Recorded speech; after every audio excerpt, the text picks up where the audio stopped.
World का number 1 cause of death होता है कोरोनरी आर्टरी डिसीज, जिसको शॉर्ट फॉर्म में CAD भी बोला जाता है। ये कोरोनरी आर्टरी वो आर्टरी है जो हार्ट को ब्लड सप्लाई करती है। वैसे तो हम पहले वीडियो में पढ़ चुके हैं, आपको मैं रिमाइंड करा देता हूं। कोरोनरी आर्टरी टोटल मेन 3 होती हैं। ये आ गई राइट कोरोनरी आर्टरी, फिर लेफ्ट मेन निकलती है जिससे लेफ्ट एंटीरियर डिसेंडिंग और लेफ्ट सर्कमफ्लेक्स LCX, ये 3 आर्टरीज होती हैं। RCA ये हो गई लेफ्ट मेन जिससे निकली LAD और LCX, ये RCA। अब इन तीनों में से किसी भी कोरोनरी आर्टरी में अगर ब्लॉकेज हो जाए या फिर नैरोइंग हो जाए या ऑब्स्ट्रक्शन हो जाए, कुछ भी बोल लो, तो उसे बोला जाता है कोरोनरी आर्टरी डिसीज। इसको मैं लिख देता हूं, नैरोइंग या ऑब्स्ट्रक्शन ऑफ कोरोनरी आर्टरी। अब ये कोरोनरी आर्टरी का ब्लॉकेज होता कैसे, ये आपको प्रोसेस पता होना चाहिए। देखिए, सबसे पहले बाहर की 3 टोटल लेयर होती हैं हमारे कोरोनरी आर्टरी की। बाहर की लेयर, फिर बीच वाली एक लेयर होती है और फिर सबसे अंदर एक लेयर होती है। इन तीनों लेयर के अंदर एक और लेयर होती है जिसको हम बोलते हैं एंडोथीलियम। ये जो एंडोथीलियम है, ये अगर किसी भी रीजन से, ये एंडोथीलियम, इस एंडोथीलियम में किसी भी रीजन से अगर डैमेज हो जाए, ये हाई ब्लड प्रेशर से हो सकता है कि ये बार बार इसके ऊपर हाई प्रेशर से, अगर इसके ऊपर अगर हाई प्रेशर से ब्लड आ रहा है तो ये ऑब्वियसली अंदर की जो लाइनिंग उसको इरोड कर देगी, इसको थोड़ा सा छील देगी, डैमेज कर देगी। ये हो सकता है स्मोकिंग की वजह से या किसी भी रीजन से। अगर यहां पे आपको डैमेज देखने को मिले तो इसके रिस्पॉन्स में बॉडी क्या करती है, ये जरूरी है। इसके रिस्पॉन्स में बॉडी अंदर बनाएगी, ये डैमेज हुआ और इसके रिस्पॉन्स में बॉडी ने इसको रिपेयर किया, तो ये जो रिपेयर होगा ये कुछ ऐसा होगा और ये ब्लॉकेज का रूप ले लेगा। अब ब्लड प्रेशर तो ठीक हुआ नहीं, सिगरेट स्मोकिंग भी नहीं छोड़ी मान लो, तो इसके ऊपर दोबारा यहां पे डैमेज होगा और इस डैमेज के रिस्पॉन्स में दोबारा यहां पे हीलिंग का एक प्रोसेस होगा कि उस डैमेज को खत्म करना, और वो जो डैमेज हो गया उसके ऊपर एक लेयर आके बैठ जाएगी और ऐसे ही ये डैमेज होता जाएगा और ऐसे ही इसके ऊपर ये लेयर आके बैठती जाएगी और धीरे धीरे ये लेयर बड़ी होती जाएगी। ये जो ब्लॉकेज सा बन गया ये बड़ा होता जाएगा। इसको बोला जाता है प्लेक फॉर्मेशन। अब इस प्लेक के अंदर फाइब्रिन भी है, कोलेस्ट्रॉल भी है और लिपिड्स हैं और कैल्शियम है। तो ये प्लेक के अंदर बहुत सारी चीजें मिलकर ये प्लेक बनाती है। अब ये जो प्लेक है आपको ये आर्टरी के ब्लॉकेज में हमेशा मिलता है। ये प्लेक छोटा या बड़ा हो सकता है। अगर ये 20% है तो ये जानलेवा नहीं है, लेकिन अगर यही ब्लॉकेज 90% है, यानी कि इतना है, तो ये लाइफ थ्रेटनिंग है, ये जानलेवा है। अब ये जो प्लेक है ये एक दिन में नहीं बनता, ये धीरे धीरे स्लो प्रोसेस है, धीरे धीरे बनता है प्लेक। तो इसको, इस प्रोसेस को बोला जाता है एथेरोस्क्लेरोसिस। ये एथेरोस्क्लेरोसिस प्रोसेस है जिससे कोरोनरी आर्टरी के अंदर धीरे धीरे प्लेक बनता है। ये एथेरोस्क्लेरोसिस हर कोरोनरी आर्टरी डिसीज में मिलेगा और इसी की वजह से नैरोइंग होगी। तो ये जो नैरोइंग या ऑब्स्ट्रक्शन है कोरोनरी आर्टरी का, this is a result of atherosclerosis.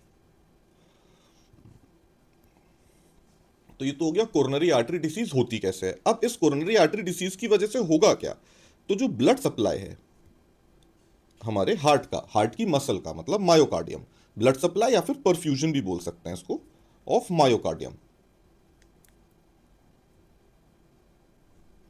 ये कम हो जाता है और इस कम होने की वजह से पेशेंट को होता है एंजाइना, मायोकार्डियल इंफार्क्शन यानी कि MI, और हाइपरटेंशन भी डेवलप हो सकता है, एरिथमियाज भी हो सकते हैं। जब हार्ट को ब्लड मिल ही नहीं रहा है तो हार्ट फेलियर में जाएगा और पेशेंट की सडन डेथ भी हो सकती है। अगर पेशेंट को बचाना है इन सारी प्रॉब्लम से तो उसकी हार्ट की ये जो आर्टरी है कोरोनरी आर्टरी, इसका ब्लॉकेज खोलना पड़ता है और उसके बाद स्टेंट भी लगा देते हैं जिसको एंजियोप्लास्टी बोला जाता है। अब ये हार्ट का ब्लड सप्लाई कम होने की वजह से ये प्रॉब्लम्स हो गई, लेकिन कई बार आप ऐसे पेशेंट्स देखेंगे जो बोलते हैं हमें हार्ट डिसीज बताई हुई है पिछले 50 साल से या 40 साल से, और हमने तो आज तक इलाज कराया नहीं, स्टेंट लगवाया नहीं, फिर भी काम चल रहा है। तो उसका रीजन होता है कि ये जो हमारी आर्टरी आई, इसमें मान लीजिए यहां पे ब्लॉकेज है, या ब्लॉकेज यहां पे है मान लीजिए, तो इसके आगे का जो भी ये आर्टरी है, इसके आगे जो ये आर्टरी है, एक सेकेंड, ये वाली आर्टरी, अब ये तो काम कर नहीं रही है, मतलब ये आर्टरी तो बहुत ही कम ब्लड सप्लाई कर रही है। तो ये आप समझ लें कुछ इतना सा ही ब्लड भेज रही होगी, तो रिमेनिंग पोर्शन को ब्लड कैसे मिल रहा है? तो उसमें हम देखते हैं कि पेशेंट का हार्ट अपने आप ऐसे कोलैटरल्स बना लेता है, यानी कि छोटी छोटी छोटी ब्लड वेसल्स बहुत सारी बना लेता है, जो कि इस ब्लॉक्ड आर्टरी का जो एरिया है हार्ट का, जो इसका काम था सप्लाई करना, ये नहीं कर पा रही। तो अभी जो कोलैटरल्स हैं ये उसको ब्लड सप्लाई करेंगी। तो ये जो कोलैटरल सर्कुलेशन बन गया,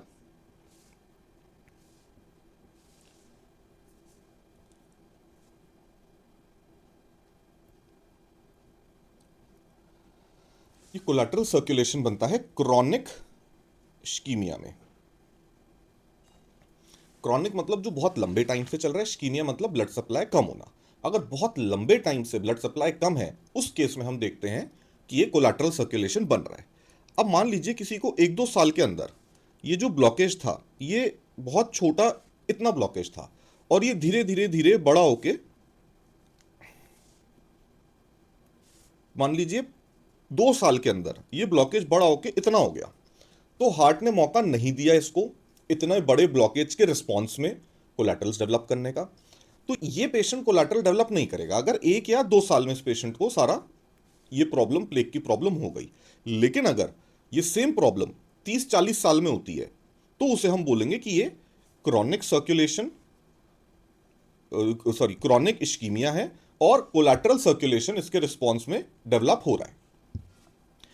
इसलिए अगर किसी यंग पेशेंट में कोरोनरी आर्टरी डिसीज है, यंग पेशेंट में कोरोनरी आर्टरी डिसीज है, वो ज्यादा लीथल है, ज्यादा डेंजरस है, और जो ओल्ड पेशेंट्स की सीएडी है वो लेस लीथल है। जानलेवा दोनों हो सकते हैं, लेकिन ज्यादा डेंजरस उसकी सीएडी है अगर उसको यंग एज में हार्ट डिसीज की प्रॉब्लम शुरू हो गई। क्योंकि अब हमें पता है कि ये हो सकता है, क्योंकि यंग एज में तो होती नहीं, अब यंग एज में होगी तो हो सकता है रैपिडली ये डेवलप करे और कोलैटरल बनने का मौका ही ना मिले, इसलिए उसका ट्रीटमेंट और ज्यादा इंपॉर्टेंट हो जाता है। अब इसकी वजह से जो सिम्टम्स आते हैं, ये कब आते हैं? ये सिम्टम्स आते हैं अगर पेशेंट की आर्टरी 75% ब्लॉक है, ऑब्स्ट्रक्टेड है। अब 75 ऑब्स्ट्रक्शन किसी भी आर्टरी में हो, चाहे ये आरसीए में हो, चाहे आरसीए में हो, चाहे एलईडी में हो या एलसीएक्स में हो, अगर 75% ब्लॉकेज है तो उसको सिम्टम्स आएंगे।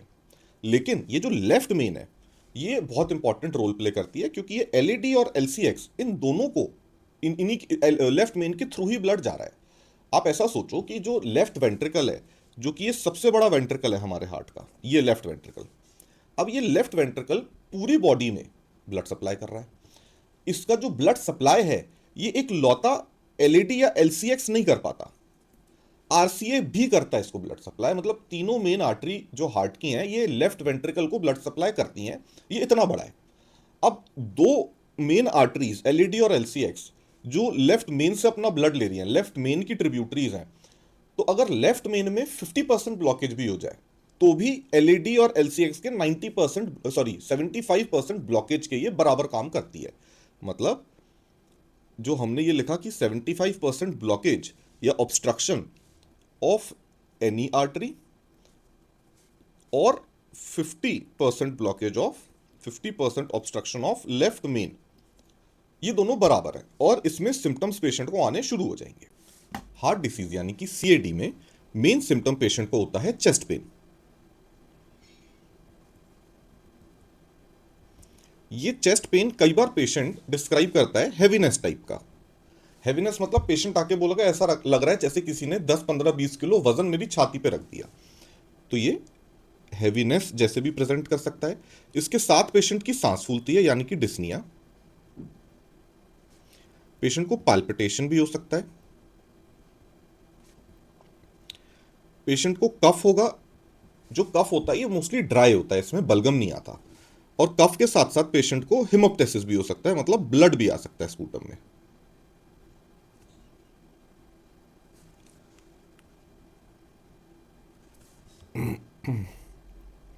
हिमोप्टेसिस।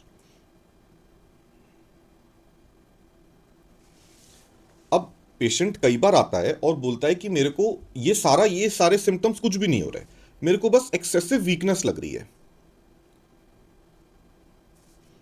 एक्सेसिव वीकनेस या फिर फैटीग बोल सकते हैं इसको। और इन पेशेंट्स को कई बार चक्कर भी आता है, सिनकपी हो जाता है।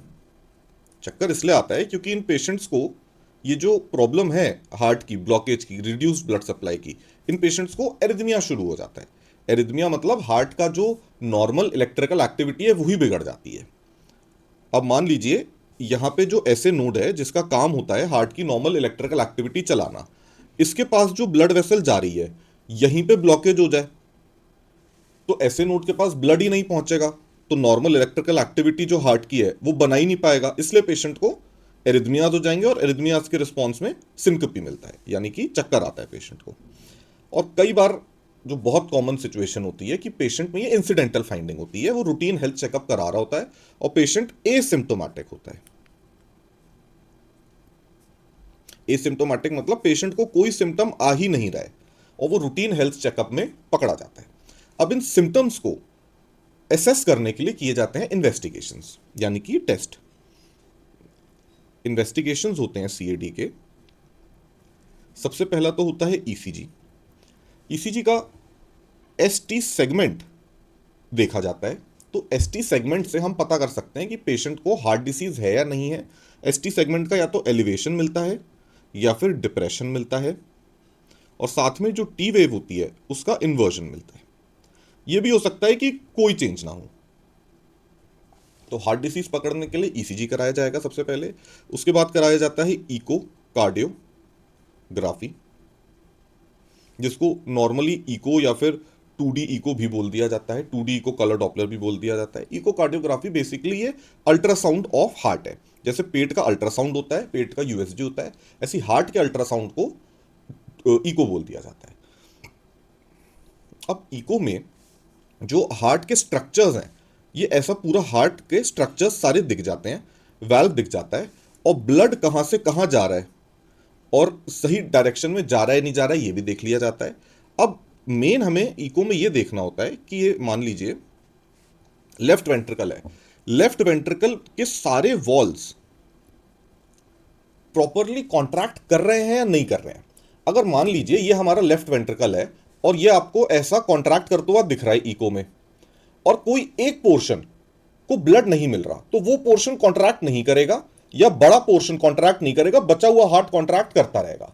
तो इस सिचुएशन में हमें पता चल जाएगा कि ये वाली ब्लड वेसल जो इस पोर्शन ऑफ हार्ट को सप्लाई करनी चाहिए वो नहीं कर रही है ब्लड सप्लाई, इसलिए ये वाला हार्ट का पोर्शन काम नहीं कर रहा और बचा हुआ पोर्शन काम कर रहा है और जैसे तैसे बस काम चला रहा है।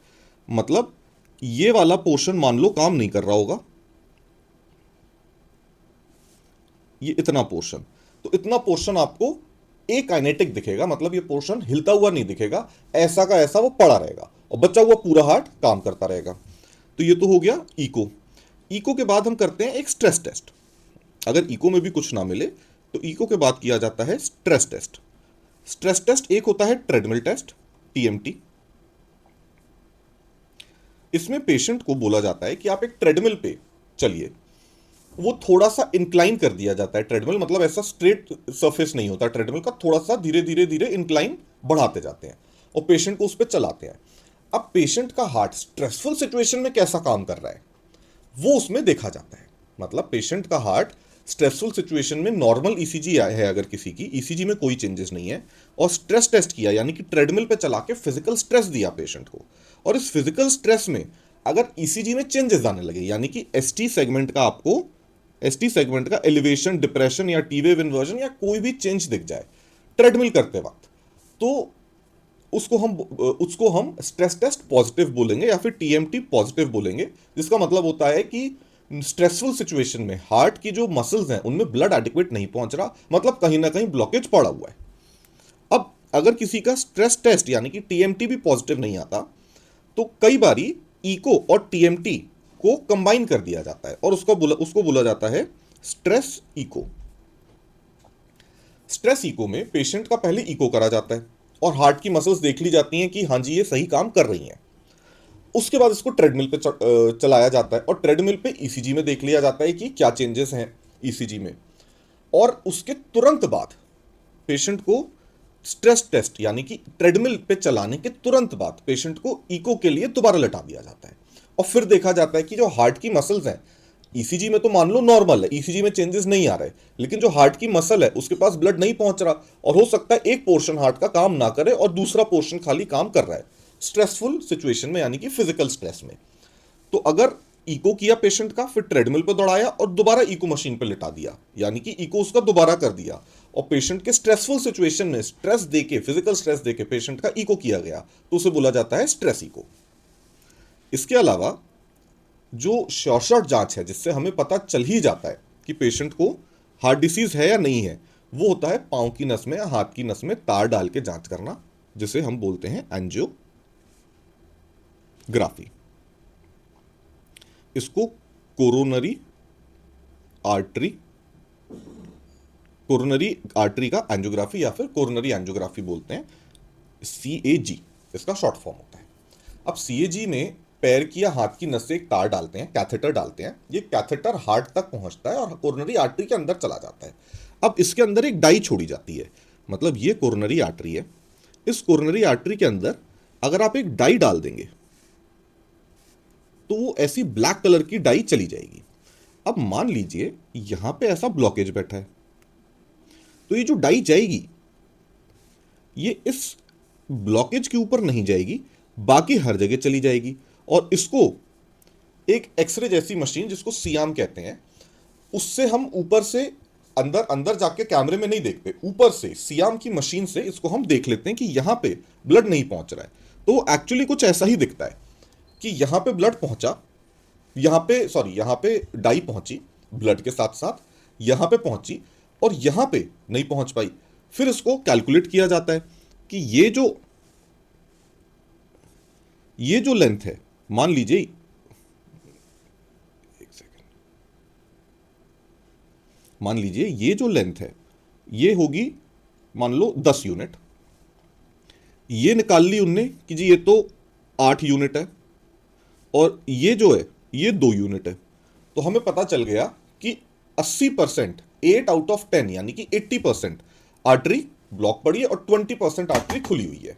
तो ये शॉर्ट तरीका होता है पता करने का कि अंदर ब्लॉकेज है या नहीं है। अब क्योंकि एक इन्वेजिव जांच है, पाव की नस में इतना बड़ा कैथेटर यानी कि तार डालना है, तो पेशेंट इससे डरता है। तो इसका एक ऑल्टरनेटिव आया है जिसका नाम है CT coronary angio, CT coronary angio, CTCA।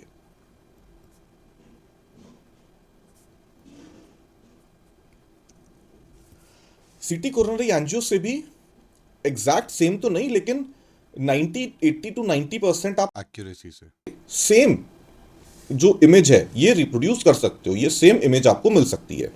इसमें पांव की नस में तार नहीं डालना, तो डाई कैसे डालेंगे, डाई IV इंजेक्शन लगाते हैं यहाँ पे कैनुला और उसके थ्रू डाई डाल देते हैं और ये डाई कोरोनरी आर्टरी में चली जाती है और CT स्कैन की मशीन के हेल्प से हम ये एग्जैक्ट सेम पिक्चर रिप्रोड्यूस कर लेते हैं। अब जो छोटी मशीन होती है 16 या 32 स्लाइड की, उसमें ये नहीं होता। आइडियली 128 स्लाइस की जो मशीन होती है वो यूज करना चाहिए इस जांच के लिए।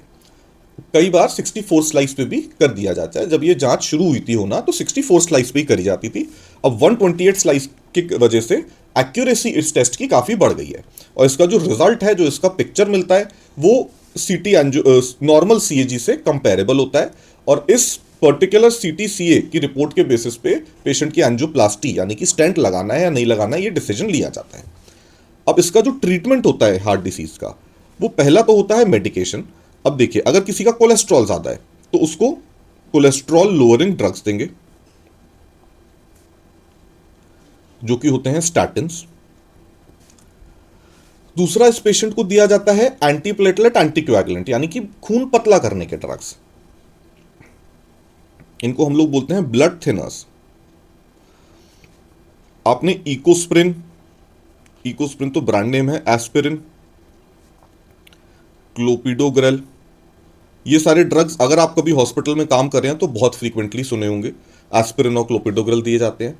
फिर ये जो ब्लड वेसल है, ये ब्लड वेसल अगर हम अंदर का ब्लॉकेज ठीक नहीं कर पा रहे तो इस ब्लड वेसल को हम क्या चाहते हैं कि ये ब्लड वेसल है और इसके अंदर ये ब्लॉकेज है। अब ये ब्लॉकेज तो हम दवाइयों से ठीक कर नहीं पा रहे हैं, तो हम क्या करेंगे, इस ब्लड वेसल को ही फैला देंगे, यानी कि ऐसी दवाइयां देंगे जिससे कोरोनरी आर्टरी डायलेट हो जाए, फैल जाए। तो जब ये डायलेट होगी, फैलेगी, तो ये ब्लॉकेज जो है, ये जो ब्लॉकेज है, ये अपने आप उतना का उतना रहेगा, लेकिन जो इसका ब्लॉक इफेक्ट है वो कम हो जाएगा। अब मान लो इस सिचुएशन में ये 50% है, तो इस सिचुएशन में ये 30% बचा। तो इसको बोला जाता है, इसके लिए हेल्प हम लेते हैं नाइट्रेट्स नाम की गोली की, और इस प्रोसेस को बोला जाता है कोरोनरी आर्टरी का डायलेशन करना। तो कोरोनरी आर्टरी डायलेटर्स होते हैं नाइट्रेट्स, ये दवाइयां देते हैं। ये जो गोली होती है सॉर्बिट्रेट, जो हम बोलते हैं कि जीभ के नीचे रख लो और 5 मिनट में ये जीभ के नीचे घुल जाएगी, और अगर हार्ट अटैक आ रहा है तो हार्ट अटैक प्रिवेंट हो जाएगा। वो भी एक टाइप का नाइट्रेट है जो इमीडिएट रिलीफ देता है, और उसका रिलीफ देने का मैकेनिज्म यही होता है, ये कोरोनरी आर्टरी को फैला देता है, यानी कि डायलेट कर देता है। उसके अलावा बीटा ब्लॉकर्स भी बहुत कॉमनली दिए जाते हैं जिन पेशेंट्स का हार्ट रेट ज़्यादा है और ब्लड प्रेशर भी साथ में ज़्यादा है। ये सारे तो बेसिक मेडिकेशन हो गए, और इसको हम डिटेल में आगे जब हम फार्मा पढ़ेंगे हार्ट डिसीज़ की तो उसमें डिस्कस करेंगे। इसके अलावा इसका ट्रीटमेंट होता है सीएचई करने के बाद पीटीसीए करना और साथ में स्टेंट लगाना। अब इसका क्या मतलब हुआ पीटीसीए? इसका फुल फॉर्म होता है परक्यूटेनियस ट्रांसल्यूमिन कोरोनरी एंजियोप्लास्टी।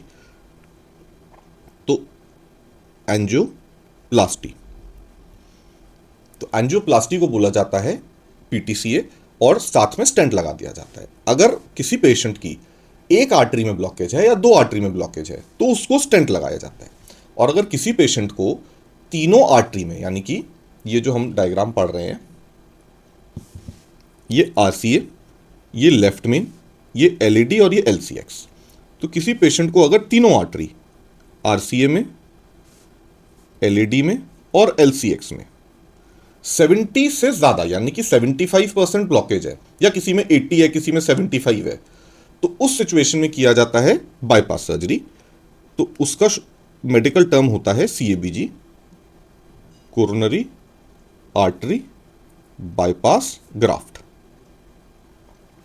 तो पैर की एक वेन को निकाल लिया जाता है, और उसमें मान लो ये मान लो तीनों आर्टरी हैं। यहां पे मैं साफ सुथरा एक डायग्राम बना देता हूं।